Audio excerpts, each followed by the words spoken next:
देश की पॉलिटिक्स में परिवारवाद हमेशा सबसे बड़ा मुद्दा रहा है। हर चुनाव में यह शब्द सुनाई देता है, किसी पार्टी पर आरोप लगता है कि वहां मेहनत नहीं परिवार चलता है। कहा जाता है कि लोकतंत्र में जनता का बेटा आगे बढ़ना चाहिए, सिर्फ नेता का बेटा नहीं। और इसी मुद्दे पर वर्षों तक देश की राजनीति गर्म रही है। लेकिन अब बिहार की राजनीति में एक ऐसा सवाल खड़ा कर दिया है जिसने सोशल मीडिया से लेकर राजनीतिक गलियारों तक नई बहस छोड़ दी है।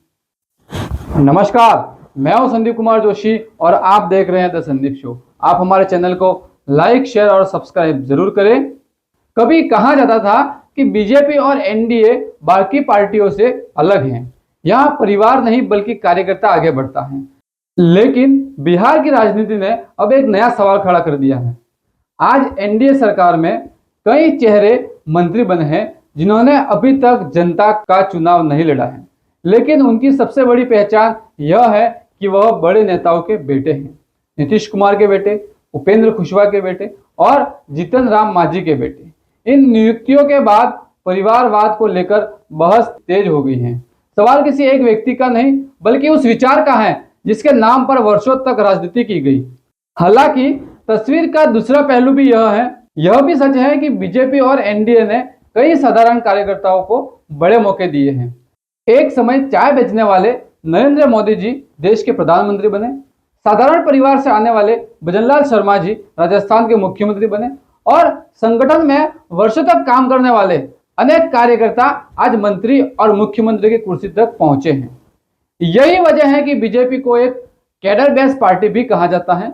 लेकिन अब सवाल यह उठ रहा है कि अगर पार्टी की पहचान कार्यकर्ता आधारित राजनीति है तो फिर परिवारवाद जैसी तस्वीरें क्यों दिखाई देने लगी हैं।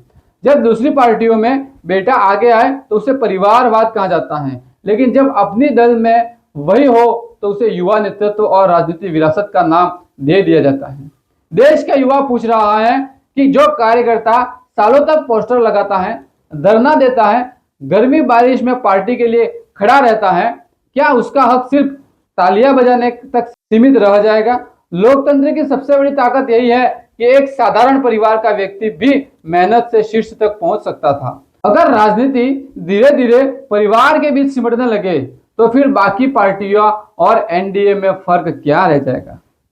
यह हमला किसी व्यक्ति पर नहीं बल्कि एक राजनीतिक सोच पर सवाल है और शायद इसीलिए विपक्ष भी इस मुद्दे पर मुस्कुरा रहा है, क्योंकि जिस परिवारवाद पर सबसे ज्यादा भाषण दिए गए, आज वही बहस एनडीए के दरवाजे तक पहुंच चुकी है। राजनीति में विरासत होना गलत नहीं, लेकिन जब विरासत ही योग्यता बन जाए तब लोकतंत्र कमजोर होने लगता है। अब आप इस मुद्दे को कैसे देखते हैं? क्या राजनीति में परिवार से आगे बढ़ना गलत नहीं है, या फिर बिना संघर्ष से सीधे सत्ता तक पहुंचना लोकतंत्र के लिए चिंता की बात है? अपनी राय कमेंट बॉक्स में जरूर बताएं और हमारे चैनल को लाइक, शेयर और सब्सक्राइब जरूर करें और हमारे व्हाट्सएप चैनल से भी जुड़िए। मिलते हैं अगले वीडियो में।